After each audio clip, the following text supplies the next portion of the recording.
दोस्तों आज की डिबेट बेहद ही शानदार होने वाली है क्योंकि आज की डिबेट में आप देखेंगे समाजवादी पार्टी के हरिया काका यानी अनुराग भदौरिया की घनघोर बेइज्जती होते हुए एंकर अंजना ओम कश्यप और भाजपा प्रवक्ता राकेश त्रिपाठी के द्वारा। दोस्तों अनुराग भदौरिया इस बात का विरोध कर रहा था कि चुनाव आयोग के द्वारा बुर्के वाली महिलाओं की पहचान करने से उनकी निजता का हनन हो जाएगा, जबकि इनकी पहचान आंगनबाड़ी कार्यकर्ता की महिलाओं के द्वारा की जाएगी। तो दोस्तों इसी मुद्दे को लेकर भाजपा प्रवक्ता और अंजना ओम कश्यप इसकी बहुत ही मजेदार तरीके से धुलाई करते हैं। तो चलिए बिना देर किए आज की इस मजेदार डिबेट को स्टार्ट करते हैं। जल्दी से ये रिटर्निंग ऑफिसर के पृष्ठ में मेरे हाथ में आपका ज्ञापन है। अरे सवाल तो सुनिए ना, सवाल तो सुनिए। समाजवादी पार्टी उत्तर प्रदेश के ज्ञापन में लिखा हुआ है कि हैंडबुक फॉर रिटर्निंग ऑफिसर के पृष्ठ 143 के paragraph 13.6.9 process of identification of voter by polling officer में मतदान के दिन मतदान अधिकारी को मतदाता की आईडी मतदाता पहचान पत्र की जांच करने का अधिकार दिया गया है। सिर्फ आईडी देखने का अधिकार दिया गया, ये आपने लिखा है, जबकि मेरे हाथ में तो पूरा मैनुअल है। इसमें साफ साफ लिखा हुआ है process of identification of voter by polling officer. दिखाइए जूम इन करके, मेरे हाथ में, और उसको मैंने हाईलाइट किया हुआ है। सिर्फ आईडी देखने का नहीं है, उसमें प्रॉपर आइडेंटिफिकेशन के लिए कहा गया है कि वो आइडेंटिफिकेशन कर सकते हैं वोटर का। ये है, ये पूरी लाइन है, process of identification of voter by polling officer. ये फंस गया। अब मैं बोल लूं? अब मैं बोलूं? बोलिए ना, आप ही से पूछा है। मैंने क्यों बोला कि इनके भाव गलत हैं, ये समाज के अंदर में भेदभाव की राजनीति करना चाहते हैं। बार बार देखिए बीजेपी के प्रवक्ता बुर्का शब्द का तो इस्तेमाल कर रहे हैं, अच्छी बात है। घूंघट का नाम लेने में क्यों डरते हैं? पर्दा प्रथा बोलने में क्यों डर रहे हैं आप? क्या घूंघट हमारी हिंदू महिलाएं नहीं करती क्या समाज के अंदर में? क्या हमारे घरों में वहां पे घूंघट नहीं चलता क्या? आप इस पे बोलने में क्यों डर रहे हैं कि घूंघट भी उसको ऐड क्यों नहीं किया कि भाई बुर्का के साथ घूंघट में भी जो महिलाएं आएंगी उसके? देखिए सवाल है, भारतीय जनता पार्टी समाज के अंदर में कैसी राजनीति को जन्म देना चाहती है? बार बार मुसलमान शब्दों का इस्तेमाल करेगी, एक विशेष समुदाय के शब्दों का इस्तेमाल करेगी। अरे हिंदू समुदाय में भी तो घूंघट है, क्या नहीं है? बता दीजिए आप। हमारे गांव में तो महिलाएं करती हैं घूंघट।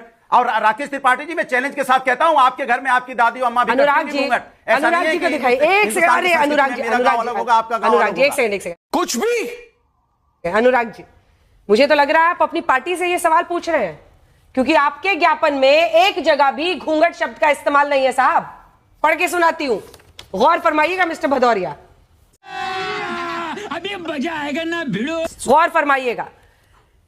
मतदाताओं की पहचान आंगनवाड़ी सेविकाओं से कराए जाने और जांच के बाद ही बुर्के वाली महिला मतदाता को मतदान करने संबंधित नए निर्देश वापस लिए जाएं, जिसमें देश में पारदर्शी, स्वतंत्र, भयमुक्त, निष्पक्ष चुनाव संपन्न हो सके। तो बुर्का ही बुर्का लिखा है आपके ज्ञापन में पार्टी के, हैं? अपनी पार्टी को ही आजकल आप घेरने लगे हैं। अरे तो बुर्का, उसी को तो मैं दोहरा रहा हूं बार बार। बुर्का, अरे सुनने तो दीजिए, आप बोलने तो दीजिए। मैंने कहा बुर्का, घूंघट, पर्दा, यही तो हमारी संस्कृति है।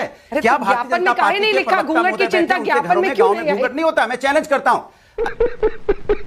अरे तो ज्ञापन में क्यों नहीं घूंघट? मैं बोल रहा हूं ना, सुन लीजिए। हम तो प्रवक्ता है पार्टी के, बोल तो रहे। अरे मैं पार्टी का प्रवक्ता बोल तो रहा हूं कि मैं पूछ रहा हूं कि प्रवक्ता महोदय बीजेपी के बताएं, क्या उनके गांव घर में घूंघट नहीं होता है क्या? या पर्दा प्रथा उनके गांव में नहीं है क्या? मैं चैलेंज से कह सकता हूं ऐसा हो ही नहीं सकता। इस देश के अंदर में घूंघट, बुर्का, पर्दा प्रथा आज से नहीं है, ये वर्षों से समाज के अंदर है। और आप इस पे हमला करने की कोशिश कर रहे हैं। आप पहचान के, नहीं पहचान के अवज में आके, उसकी आड़ में आके भेदभाव की राजनीति को जन्म देना चाहते हैं, ये ठीक नहीं है। अरे कहना क्या चाहते हो? वोटर की पहचान होती है तो बुर्के के अंदर जो है उसकी पहचान होनी चाहिए या नहीं होनी चाहिए? बिल्कुल पहचान होनी चाहिए, क्यों नहीं पहचान होनी चाहिए? तो चुनाव आयोग का फैसला सही है? बिल्कुल सही है। तो समाजवादी पार्टी का विरोध गलत है या कांग्रेस पार्टी का विरोध गलत है? देखिए राजनीतिक पार्टियों के अपने अपने विरोध होते हैं, उनके अपने अपने राजनीति होती है। मैं उससे मुझे क्या लेना देना। लेकिन चुनाव के अंदर अगर वोटर लिस्ट बनी है तो हर वोटर की पहचान होनी चाहिए, उस वोटर के कि वो वाकई में असली वोटर है, असली वोटर नहीं है, क्या कोई उनकी भेष में कोई दूसरा तो नहीं है। लेकिन जहां तक मेरी अपनी जानकारी है, जब भी कोई वोटर किसी पोलिंग बूथ पर जाता है, वोट करता है, तो वहां पर उसकी पहचान सुनिश्चित की जाती है। तो अनुराग भदौरिया जी, ठीक है, अनुराग भदौरिया जी, उनको भी ऐसा लग रहा है, आपकी भी पहचान होती होगी, मेरी भी होती है। ऐसे में बुर्के में कोई बिना पहचान के कैसे वोट डाल सकता है? देखिए इसमें अंजना जी, आपको चुनाव आयोग को, भारतीय जनता पार्टी के भाव को समझने की जरूरत है। ठीक, ये जो हमारे यहाँ पर्दा और घूंघट जो प्रथा है, ये महिला सम्मान का, सुरक्षा का, शालीनता का और उनके जो उनकी निजता का मामला है, आप उनके निजता के मामले में इंटरफेयर करना चाहते हैं? नहीं तो क्या जो महिलाएं आप बुर्का इसके नहीं आड़ में पहनती या देश की घूंघट नहीं संस्कृति पहनती और हैं, एक सभ्यता सेकंड पे आप हमला करना चाहते हैं? एक सेकंड गुरुदेव, तो जो महिलाएं बुर्का नहीं पहनती हैं या घूंघट नहीं लेती हैं, एक सेकंड, वो शालीन नहीं है? Good question. आपने शालीनता से जोड़ा ना, इसलिए पूछ रही हूं। आप मुझे बोलने नहीं देंगे, पहले मैं बोलूं फिर आप सवाल पूछ। अरे अभी तो मैंने 10 सेकंड नहीं बोला, मैंने बोला इस देश, इस दुनिया के कुछ समाज में महिलाएं इसको शालीनता, सम्मान, सुरक्षा और निजता का मामला मानती हैं। ऐसा समाज में देखा गया है, क्योंकि हम समाज में, गांव में रहने वाले लोग हैं। आप बताइए कि कौन सी महिला है जो गांव के अंदर में, हमने तो देखा आज भी गांव में हमारे यहाँ चाहे दादी हो, चाहे उनके यहाँ पे काकी हो, अम्मा हो, आज भी पर्दा करके चलती हैं, आज भी पर्दे में घर के बाहर निकलती हैं, घूंघट में निकलती हैं। तो उसको आप क्या कहोगे? वो अपना निजता का मामला मानती है, इसको वो समझती है कि नहीं ये मेरा निजता का मामला है। सवाल उठता है कि भारतीय जनता पार्टी उनके निजता के मामले पे हमला क्यों करना चाहती है? क्या इसके पहले कभी चुनाव आयोग ने ऐसा आदेश पारित किया क्या? इसके पहले चुनाव होते नहीं थे क्या? इसके पहले हमारे घर की महिलाएं क्या वोट नहीं डालती थी? ठीक है, कोई सेंस है इस बात की? सवाल है कि उनकी मंशा है कि समाज के अंदर में किस तरह से, जो समाज में एकता है उसको किस तरह से उनके अंदर में भेदभाव पैदा किया जाए। यह भारतीय जनता पार्टी की राजनीति है और उसमें सहयोग दे रहा है चुनाव आयोग। आप हमारी संस्कृति और सभ्यता पे हमला क्यों कर रहे हो भाई?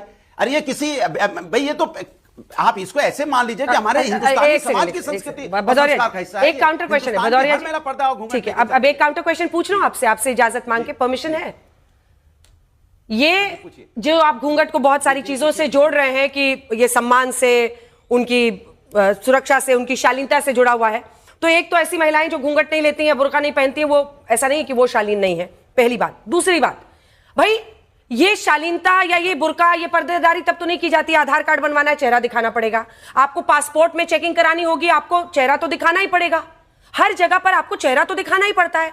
सिर्फ वोटिंग के वक्त ही ये क्यों प्रिविलेज दी जाए?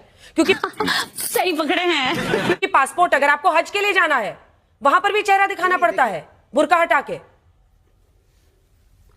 देखिए अंजना जी, इसके पे आपने बार बार उसको जोर मार रहे हैं आप, सम्मान, शालीनता, सभ्यता। अरे कुछ महिलाएं इसको मानती हैं, तो आप इसको कैसे यहाँ पे डिनाई कर सकते हैं? सबका अपना अपना तौर तरीका है। कुछ महिलाओं का तौर, हमारी अम्मा पर्दा करके चलती हैं, वो इसको शालीनता, सभ्यता और सम्मान का हिस्सा मानती है, सुरक्षा का हिस्सा मानती हैं। वो उनकी सोच है, तो उनकी सोच को हम कैसे बदल सकते हैं, जरा आप बता दीजिए। नहीं, आपको सोच बदलने के लिए तो पूछा ही नहीं मैंने। सवाल से भागिए मत, सवाल से भागिए मत। वो सिर्फ सवाल का शुरुआती हिस्सा था। सवाल ये, हाँ सवाल पे आ रहा हूं। आधार कार्ड, जब आप आधार कार्ड में जाते हैं फोटो खिंचवाने के लिए, तो क्या आपने देखा कि आधार कार्ड में बिना चेहरे के फोटो खिंचवाई जाती है? कभी आपने देखा क्या? चेहरे से फोटो खिंचवाते हैं ना।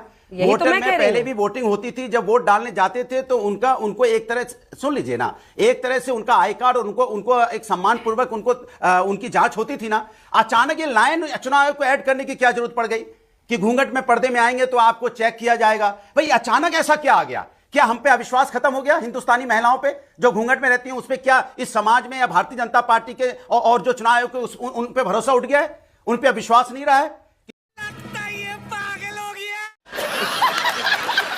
कि घूंघट में जो आएगा वो गलत हो सकता है? ऐसा अविश्वास पैदा क्यों करना है? ऐसा अविश्वास पैदा क्यों हो रहा है? सवाल ये है, हमारे देश के अंदर में हमारी महिलाओं पे अविश्वास पैदा करने की आपने सवाल को डिफ्लेक्ट कर दिया, लेकिन मैंने आपको बहुत लंबा वक्त दिया था। मुझे उम्मीद भी नहीं थी कि आप इस सवाल का जवाब देंगे, क्योंकि बहुत डायरेक्ट सवाल है। हज के लिए चेहरा दिखाते हैं, आधार कार्ड के लिए दिखाते हैं, जो भी राशन कार्ड बनना हो सबके लिए चेहरा दिखाना ही पड़ता है। तो फिर वोटिंग के समय में बुर्के में जो लोग ये कहते हैं हम चेहरा नहीं दिखाएंगे, उनकी जांच, और वो भी आंगनबाड़ी महिलाओं को वहां पर रखा जा रहा है, काम करने वाली आंगनबाड़ी दीदियों को। राकेश त्रिपाठी जी, आरोप यही है ना? आरोप ये लगता है क्योंकि चाहे वो आपकी हैदराबाद में उम्मीदवार रही हो, जिन्होंने जबरन खुद ही वहां पर जितनी बुर्के में महिलाएं थी उनकी खुद ही जांच शुरू कर दी, उठा उठा के बुर्का, या फिर अलग जगहों पर, ये आरोप लगता है कि आप लोग जानबूझकर टारगेट करते हैं मुस्लिम समुदाय को, इसीलिए उससे जोड़ा जा रहा है और विपक्ष उसको जोड़ रहा है। इसका जवाब क्या है? देखिए अंजना जी, ये पिछले दशकों में हमने देखा है, पिछले दशक में विशेष तौर पर मैं घटनाओं का उल्लेख करके आप कहेंगे तो मैं तिथिवार बता दूंगा। 4 मई 2023 उत्तर प्रदेश में नगर निकाय के चुनाव में चंदौसी संभल में 4 महिलाओं को गिरफ्तार किया गया, जिसमें एक नाबालिग 14 वर्ष की महिला जो बुर्का नसी होकर के फर्जी तरीके से वोट डालने के लिए जा रही थी। संत कबीर नगर में, गाजियाबाद में, दातागंज, बदायूं में 4 महिलाएं गिरफ्तार की गई अलग अलग स्थानों पर, और कई जगहों पर महिलाओं की आड़ में बुर्के में पुरुष भी गिरफ्तार किए गए, बुर्का ओढ़ करके वोट करने के लिए पहुंच गए थे। ये बुर्के को एक अगर आवरण बनाया जाए कि उसके आड़ में फर्जी वोटिंग की जाए, बोगस वोटिंग की जाए, इस बात को लेकर के बीएलए शिकायत करते रहे। और जब इस बात को लेकर के शिकायतें होती थी तो विवाद की स्थिति बनती थी और बार बार यह कहा जाता था कि किसी पर पुरुष के सामने हम नकाब नहीं हटा सकते हैं। व्यवस्था बनाई निर्वाचन आयोग ने और यह तय किया कि मुस्लिम महिलाओं के देखने के लिए जो आपत्ति कर रही है वहां पर महिला पुलिसकर्मी लगाई जाए। महिला पुलिसकर्मियों को लेकर के फिर पॉलिटिकल पार्टीज ने आपत्ति जताई। इस बार निर्वाचन आयोग ने एक बहुत पारदर्शी व्यवस्था की, आंगनबाड़ी कार्यकर्त्रियों को वहां पर ड्यूटी पर लगाया है जिनको बाकायदा इस बात के लिए ट्रेनिंग दी गई है।